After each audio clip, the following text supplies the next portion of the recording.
Welcome back to the Simplifiers podcast, where we take topics in business and in life and simplify it.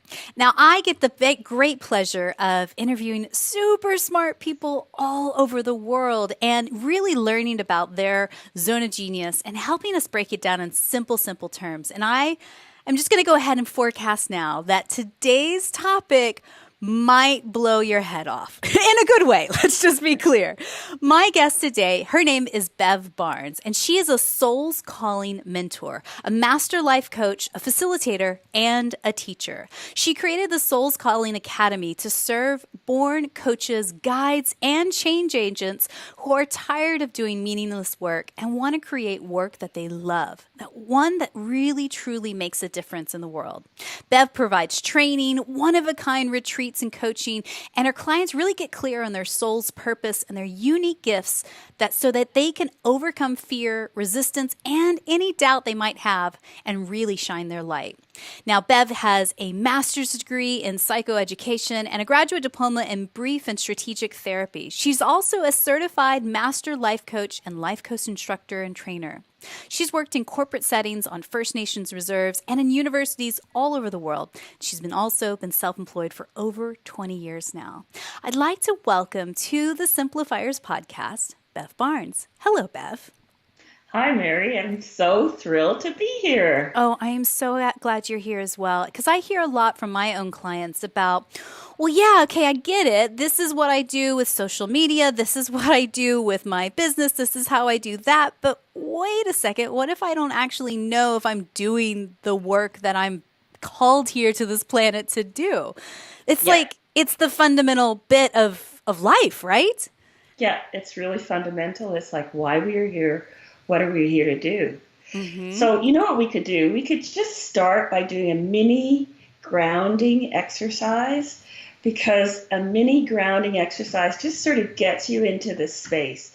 Because this whole idea of unlocking, finding your soul's calling is not a head exercise. It is really connecting with your body and connecting with your intuition. And then there's a whole bunch of steps that we'll talk about. Sign me up. I'm all for it. Let's ground. All right. Okay. So what you do, first of all, close your eyes or keep your eyes open in a soft focus, whatever feels good for you.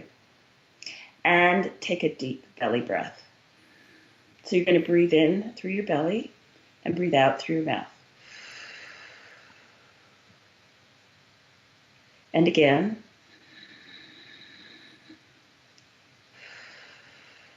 And what you do is as you inhale, feel your belly rise. And as you exhale, feel your belly fall. And just place your attention on your feet. And feel your feet get really heavy. Like your feet are concrete blocks and attached to the earth. And then with your attention on your feet, just imagine that there are two roots that come out of the bottoms of your feet. And those are your grounding roots. And with the force of gravity, they go all the way through the earth, deep, deep, deep, deep, deep, deep down. So just notice as those grounding roots go down deep, past all the layers of the earth, and attach to the central core of the earth. And it feels safe. And you feel connected. And just enjoy that sensation for a moment.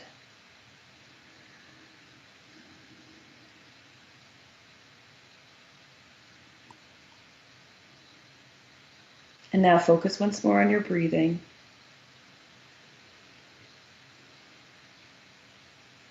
And you can wiggle your fingers and wiggle your toes. And stretch a little and open your eyes. And just come back.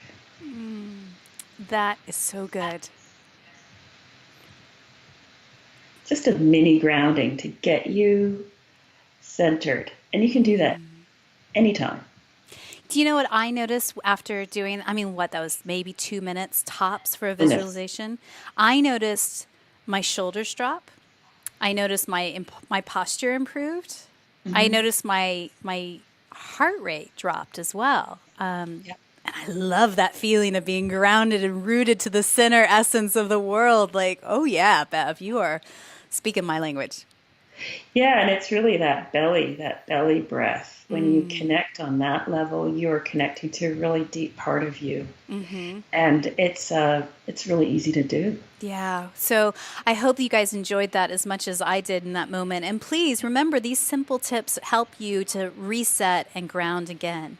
So, Bev, what I really want to talk about today is what you are known for in your work of really how to unlock your soul's calling. Now, you say you work with coaches and other trainers around the world, but really, honestly, this work could apply to anyone, right? Any Yeah, it applies to anybody. female creative that's listening right now Yes. can lead us And through. I definitely think so. And I think female creatives, absolutely, because so many times you have so many ideas and so many things you want to do. And just to recognize there is probably a core that connects all of the things that you want to do. And finding that core allows you to feel centered and to do it more, do it sequentially, do it better. Oh, I'm a big believer in clarity. I think once you get a bit of clarity, it's like, I don't know, it's like, oh, this bit of the roadmap is so clear now, and seeing it and kind of unfolds as it goes. So talking about roadmaps, if you're watching the video version of this podcast on our YouTube channel, at the Simplifiers YouTube channel, then you'll also see behind Bev right now is the Soul's Calling Roadmap. Tell us a little bit about that. Well, this roadmap is really outlines the voyage, because it's pretty well a voyage of meaninglessness to purpose, of ego to soul, because that's really what this whole journey of unlocking your soul's purpose is. And the reason that I put this roadmap together is because I find that people need a visual. You know, you can talk a lot of times when you're coaching. I have this concept inside my head. I know where I'm going, but the people that were listening didn't know where I was going. And I realized they needed something that they could see that's kind of a metaphor for the process. And so actually, this was like my first version of the roadmap was like 20 years ago. And I drew this stick figures on this note paper. Yeah. And I was like, oh, that's what I do. And this is where I help people. But I didn't share it with anybody for a really long time until actually just a few years ago. And when I got the roadmap drawn. And so this roadmap is really a metaphor for that transition. And what I find is that it is a shift. It's a shift in the way you live. And when you recognize that it's a shift in the way you live, the times that you kind of feel lost, you're going to say, oh, that's normal at this part of the roadmap. I'm not lost. I'm on the beach or wherever I am, and I'll go through it with you. Yeah. So it helps people to see where they are, to see what they've been through, to see the next steps, and to feel safe. And what I love about your roadmap is it's an island. There's a beach area. It's nice and sunny outside, but oh my goodness, at the beginning of the roadmap is a volcano. So lead us through stage 1 in your roadmap. Yeah, so this whole process of discovering and doing what you're here to do begins when metaphorically, well, really, real lifely, your life erupts. So that's the representation of that is the volcano erupting. And so what when I talk to people, I'm like, how did you figure out what you want to do? And they say, well, my husband left me, or I lost my job, or I got really sick. That's the volcano. Yeah. It's like I realized I cannot do and live the way I have been living. And human beings don't like change, right? So often it takes something like that, a volcano erupting in your life. And it could also be this inner discontent that just sort of bubbles up. I call that like a stagnant volcano. So you look fine on the outside, but you're erupting on the inside. And those are the people that are working in sort of a job and they're going through the motions, but they're wearing a mask and they're erupting on the inside. Stagnant. It erupts anyway. Right. That ends up in bad news bears, like they explode after a while. I'm sure there are a couple of listeners listening right now going, Bev, you just explained me. You just described me. But you know what? The big thing to do there is to recognize that the volcano's erupting, because that's what we all do, right? We try to cope. It's like, I'm going to cope. Somebody's going to give me the badge of courage for coping with everything I hate. I'm going to endure it. Yes. Ugh. But all that happens when you cope with stuff that you hate is you end up living the wrong life. Yeah. Like it's not the life for you. You're still coping with it. And so the big step at the volcano is really stopping the denial, acknowledging that you are miserable. Yeah. It does take sort of a safe spot. You have to feel like you're safe to sort of fall apart, because most people who are at this point are really good at coping with lots of stuff. Like me, I'm a great coper. I don't fall apart. So in order to do this, I had to like acknowledge that, things were not working. And I imagine also it's a multi-layer endurance or coping strategy, when you add on work and money and kids and relationship and the dog that doesn't seem to be potty trained and, just all the things that go on it. So it does take that level of vulnerability of just saying enough. Right? It does. It really does. And that's why throughout the roadmap, when you take a look at it and you download it, at every stage of the roadmap, I have these words that says dare to decide. Because you have to dare to decide to do this. It doesn't come easily. It's a choice. You don't have to. Yeah. It's absolutely a choice. And a daring means it's a bit of a risk. You have no idea what's on the other side. Most people, they'll stay in misery because they don't want to risk the possibility that things won't be good. Of it getting worse. Of getting worse. Yeah.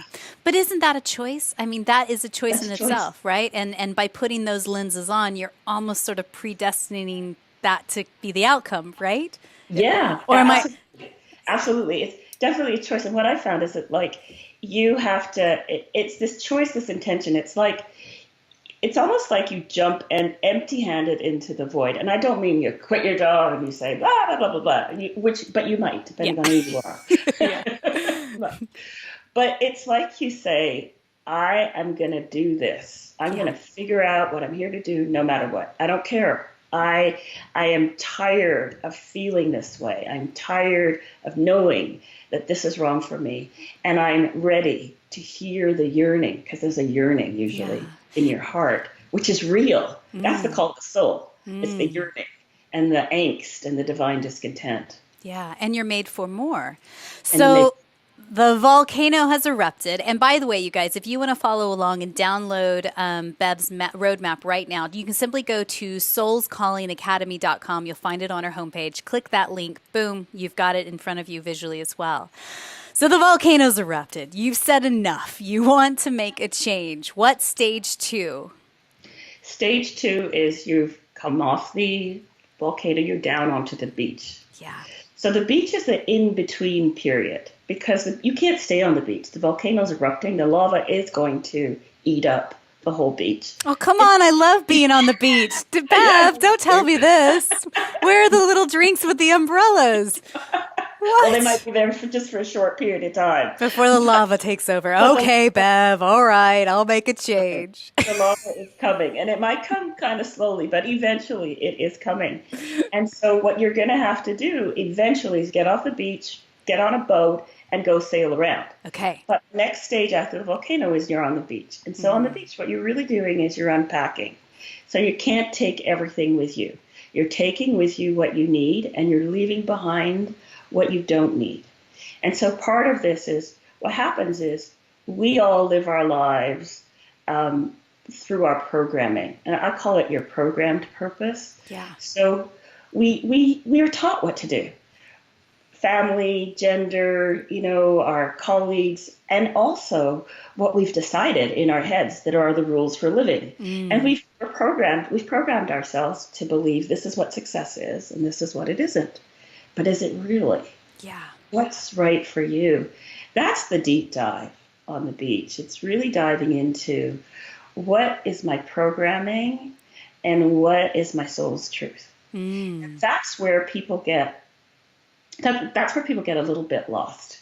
They really get lost because they're sort of letting go, getting rid of all the ways that they used to live and finding ways that can be their truth. But also on the beach, we do something else. And we really search through the sand to discover gems and treasures. And those are our inner treasures. That's our genius.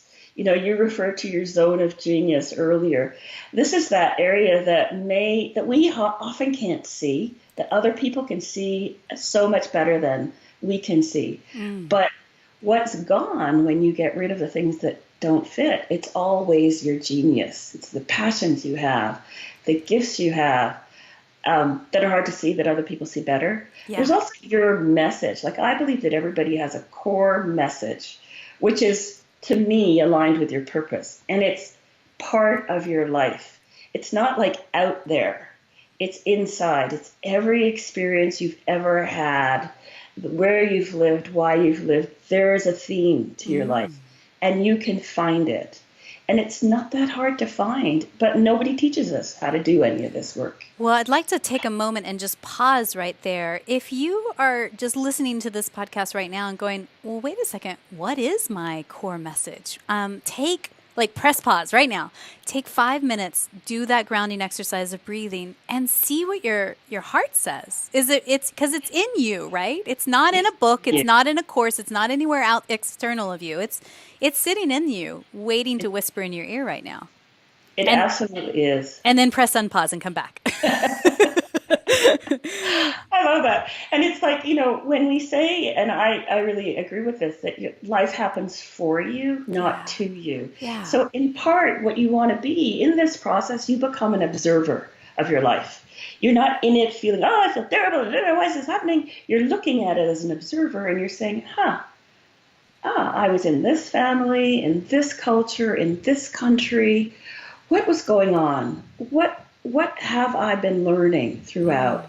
What is the message that I want to share with the world? Because we all have something to share, and we all have gifts given, divine package to unwrap that we can use. And while we are not all Oprah, like, let's just be honest, it doesn't make anybody's core message that much smaller or that much bigger. I think you can impact the world in a positive way in very big ways and very, very tiny ways, you know? So I always call it one small task. Yeah. Tiny task. Everybody has a tiny task. That's it. And you can choose, right? Some people want to do the thing that they were born to do for work. I did. So my job was I'm going to figure out what I want to do, and I want to do that for work. But other people, they want to do this not as work. Their work supports them doing this. So, you know, for each his own, we all have choice in this. Yeah. So you've dug for gems. You've uncovered some real truths in your soul. Then what's the next stage? Then you've got to go down to the boat dock. Put my little umbrella drink down. Lava's coming. Yeah, have a drink and throw it in the water. Bon voyage. Where am I headed, Bev? Because you're going to choose a boat. And choosing a boat is really metaphorically symbolizes the first time where you actually choose to take an action based on your soul's calling as opposed to your mind, your ego. And so it can be anything. It can be making a choice like taking a class, painting. It's something that lights you up. Some people take life coach training at that point. They're like, okay, my boat is, I want to do this. I've always wanted to do this. I think, I'm not sure, but it doesn't even have to be anything that big. It could be, I've always loved photography. I love to play. I remember what I did. So this is like years ago.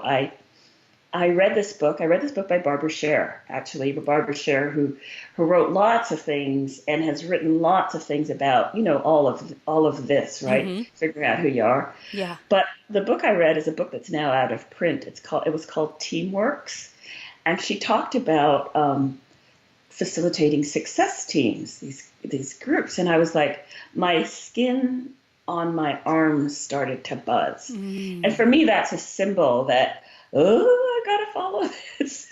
Yeah. And I had just moved at that point, and I decided I was going to start a group of women in my living room for free. I was not considering myself a coach. I had a corporate job at the time.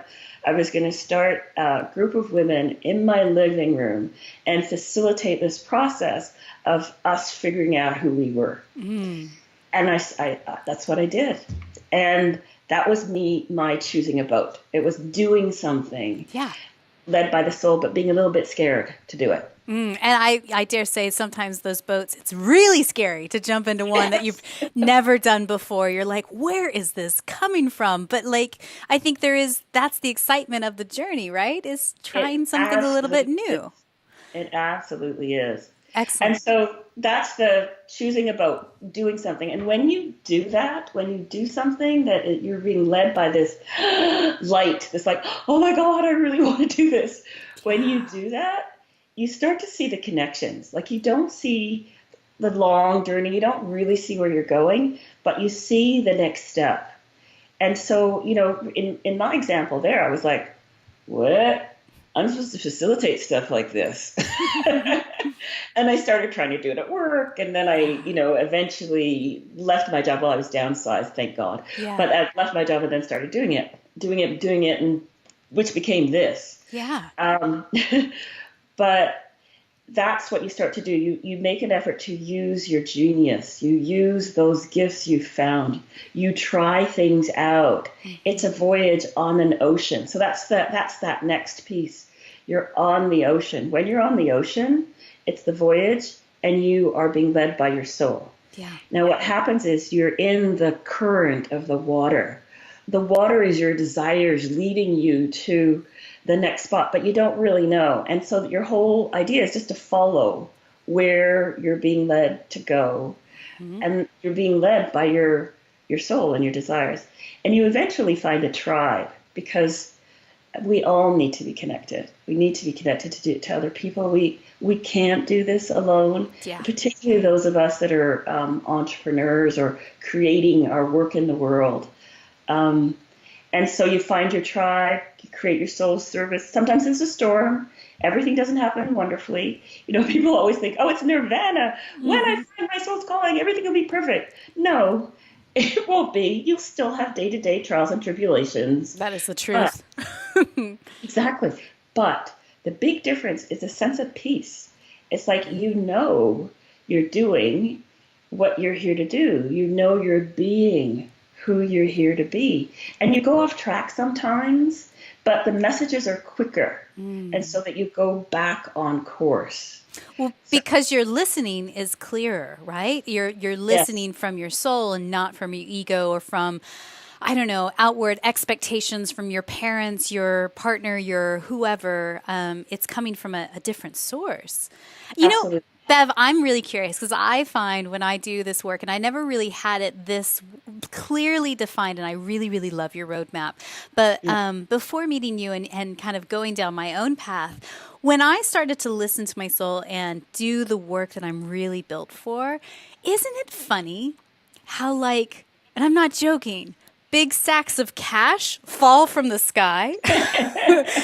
Like your boat's rudders and oars that you need just magically seem to appear. And then, oh, look, there's this guy who's really good at being a skipper. He shows up, right at the pay. And it's so funny to me.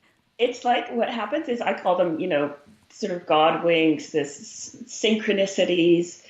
You're on the right path, because you have all these synchronicities. Yeah. And it isn't just in your work. It's in all kinds of places. Somebody that you were thinking of or something that you needed just sort of shows up to help you. And it's kind of like, oh, okay, I'll do that. Mm-hmm. But the thing I do, so in your case, so what you said is that piles of cash show up, which is wonderful. Not everybody's soul's calling is piles of cash. Yeah. But to me, what I think that being aligned, cash and money is a result as opposed to the objective.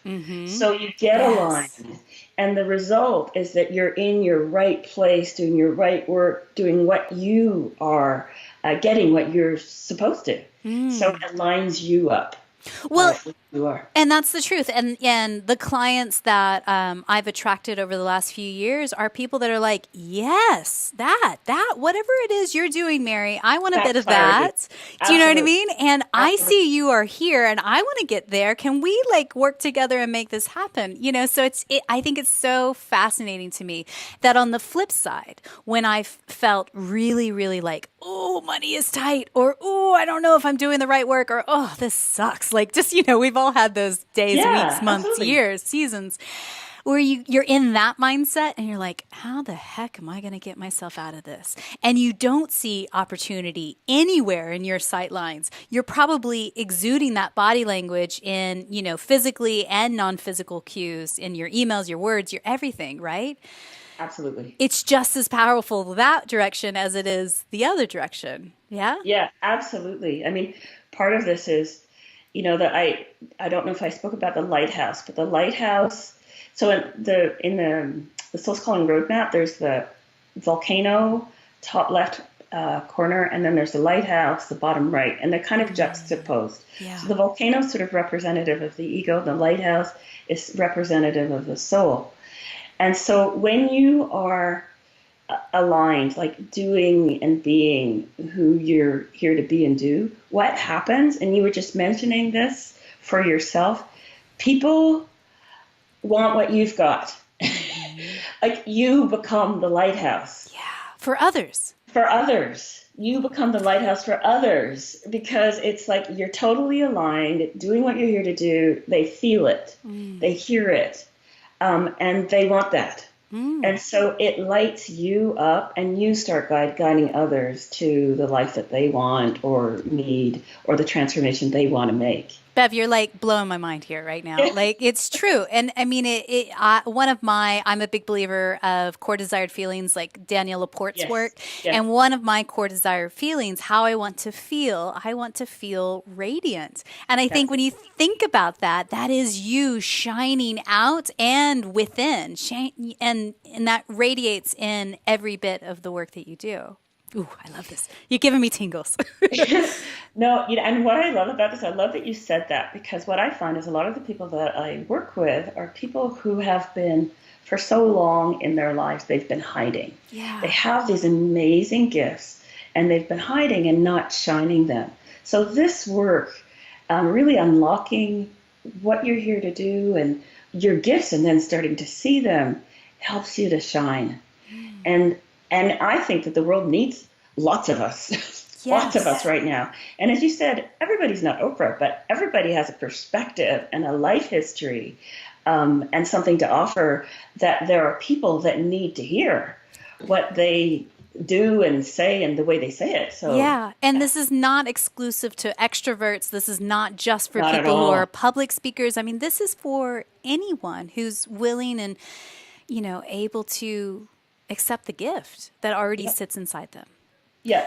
So you mentioned stage 4 was voyage on the ocean. It may be rocky at times, but that's part of the journey. You learn in the rocky times. Is there another stage after that, or do we go back to the loop? So we don't really loop. This is the destination is the journey. And so it's like a whole new way of living, right? You were living on the land and now you're a water dweller.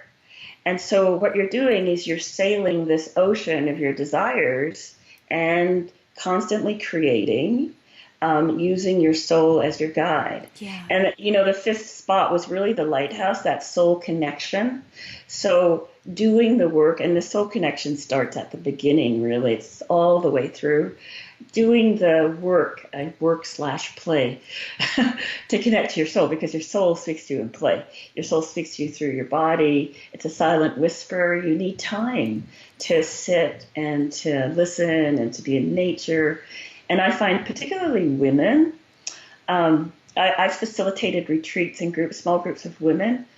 Women connect to soul when they're connected to each other and helping each other. And so there's this idea, I think, that this connection allows soul to show up, an honest connection with others.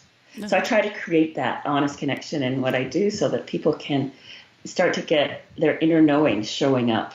Well, and that's the truth. I mean, I think we as humans are built to live in community, in tribes, in connected. And in this day and age, we are so sometimes detached and disconnected from people, even though we think we are super connected because of social media and all that nonsense. The reality is we are never been so isolated as we are now. Families raising children, by themselves, not doing it in a neighborhood or in a community. I 100% agree with that. So, I mean, that was really going to be my next question is why is it so important to find a group to travel with in your mind?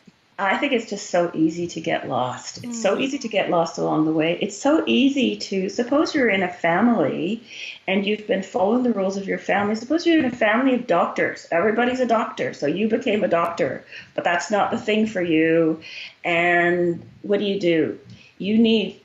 People tell you you're crazy. You've had 15 years of education. They tell you you're crazy. Okay, that wasn't me. That wasn't my case, but I know people that's been their case. And so what do? You need to travel with people of like minds, like hearts that aren't judging you, where it's almost like you have a cocoon where you can just be and explore and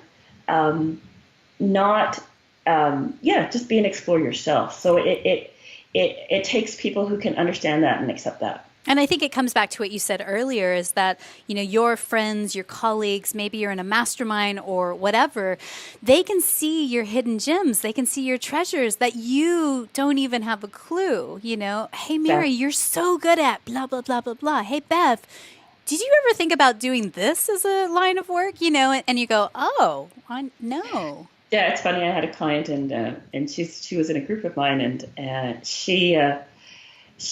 we were talking, I always ask, so what do you think your gifts are? Even before doing any exercises. And so she said, I'm really helpful to others. I'm really nurturing and I'm very supportive. And I kind of looked at her and like, what are you talking about? She said, what do you mean? I said, you are incredibly witty. You're super sarcastic and really funny and really direct. And everybody else in the group said, yeah. I don't know what that other part you're talking about is. Maybe it's with your family and when you have guests come over. Yeah. But oh my God, are you using that wit? It was like written all over her and she couldn't see it. Yeah. And then she started to see it. So it's like that kind of stuff happens in a group. I love it. And they can also mirror back to you a new perspective that maybe you didn't see before. Yes. So you mentioned also, I believe on your website, tapping into your inner brilliance of your own soul. Can you give us one or two techniques of how we can start to uncover that in our own souls? Well, I think that, there's a certain amount of questions you can ask yourself, but the grounding exercise, try doing that and do that regularly so that you just connect to that space. I like having that in the morning, that quiet space where you ground and see what comes up. So that's one thing. And then you notice when you light up. Notice when you feel complete joy and notice when you feel like crap. Yeah. Notice what's going on. I mean, one of the super easy things, I actually did only two things when I was trying to figure out what I was here to do, because it was a long time ago before there was tons of books and blogs and things like that. Yeah.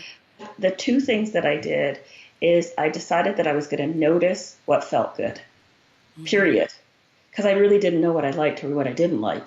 So I decided I was going to notice. And the second thing was the decision. I dared to decide. It was the intention. It was like, I'm going to do this no matter what. And it was that when you have an intention, it kind of focuses you at what you look at. I tried out all kinds of things. I mean, I even went back to looking at stuff that I used to do when I was in high school. Like I used to play basketball. So I thought, okay, I'm going to find a women's league and I'm going to play basketball. So I started playing basketball and I realized, oh, I hate basketball. And nothing against the people that play basketball, but I thought, ooh, these women are not my people. Yeah. So I just noticed about myself. So you notice what lights you up. If you don't know, try stuff out. Well, Notice what lights you up. yeah, and just to put a point onto what you just said there, I mean, I think that as we mature, as we get older as women, I mean, it's okay to sort of say, well, that was a chapter of my life. That was my 20s. This is my Yeah. 30s. This is my 40s. And hey, I'm into this now. And I'm going to give this a go, right? Yep.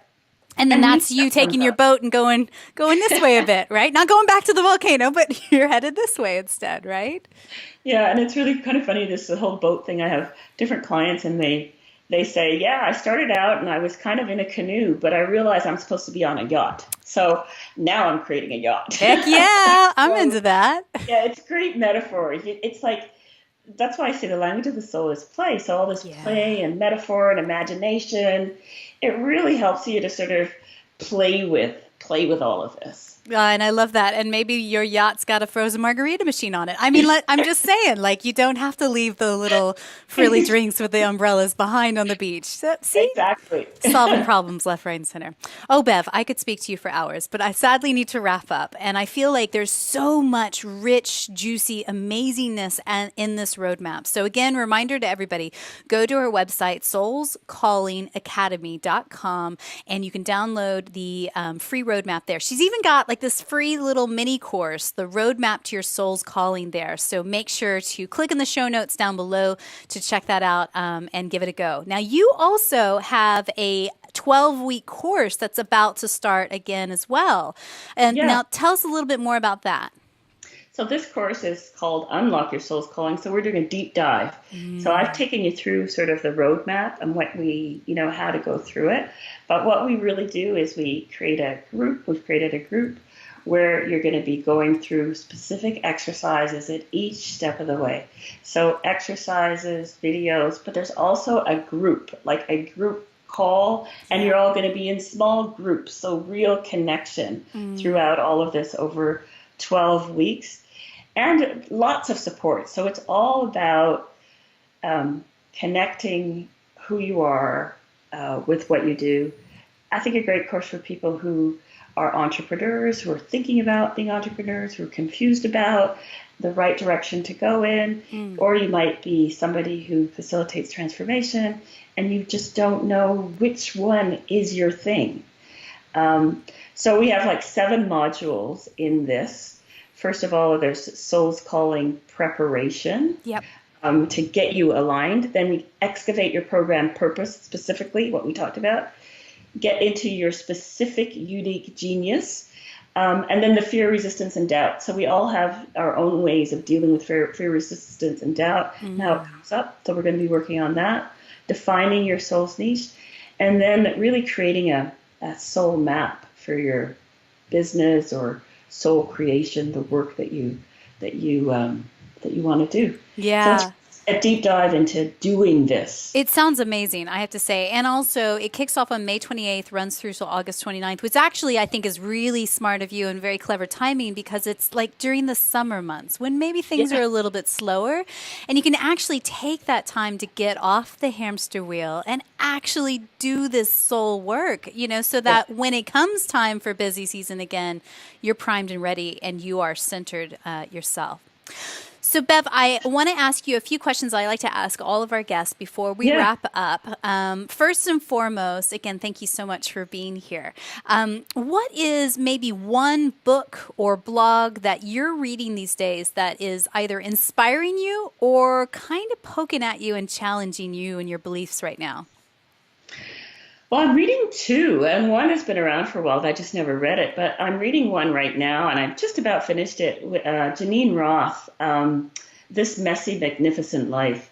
I love Janine Roth because she's sort of like a trailblazer in the whole emotional eating realm of things. But this book, she goes much larger, and I think it's just really aligned with the kind of work I do, helping people to really connect to who they are. So I love that, Janine Roth. Cool. And I'm also reading The 4 Tendencies, Gretchen Rubin, who I hadn't read before, and I love that because it's just really about how you move to action, how you're motivated. Because a lot of this work that I do is on how do people get motivated. I find that motivation comes from me, from being connected to my purpose. That's what keeps me being an entrepreneur, because otherwise I wouldn't be doing it. Right. So that's what I like about Gretchen Rubin's book, The Four Tendencies, because it's looking at how do you get motivated? What motivates you? What are your own specific methods? And I wonder sometimes maybe it's just, oh God, there's lava right behind me. Best get moving, But other times it's like, oh, okay, I'm on the journey. I'm doing the thing, right? So Bev, tell us, who is one person you know in your circle of friends or your contacts that you think we should interview on the Simplifiers podcast, and why? So there's one person I know. I've known her for a long time. Her name is Abigail Stidley. She is really a master at body centered work. So she's starting new work too about your magic body and what your body actually tells you and how to get in better touch with your body. So I would highly recommend Abigail because she's a great friend. I've learned a lot from her. We've done things together. We sort of trained together in life coach training way back. And so. Great. She sounds like my kind of girl. We'll definitely reach out to her for sure. Yeah. Now, Bev, we believe that gratitude and simplicity really, truly go hand in hand. Tell me, what are you grateful for right now in your life? I am actually grateful for it's something that you said earlier. It's what's starting to happen is people are coming to me to help, just because they want to. It's like I just can't believe the kinds of help that I'm getting from people that I know. They just sort of say, I want to do things with you. I want to help. And so I'm just really grateful for those people and being surrounded by them. Amazing. So we, before we finish up on the last question, again, I just want to acknowledge you, Bev. I think you are doing incredible work in the world, and you are really helping us visual learners map it out in a way that really makes a lot of sense. So thank you for how you're showing up in the world and the work that you're doing for so many, which ripples out, and those people impact so many more from there. So thank you for what you do. Thanks, Mary. That's really wonderful. Thank you for having me. It's just been a total pleasure. Oh, thank you. So fun talking to you.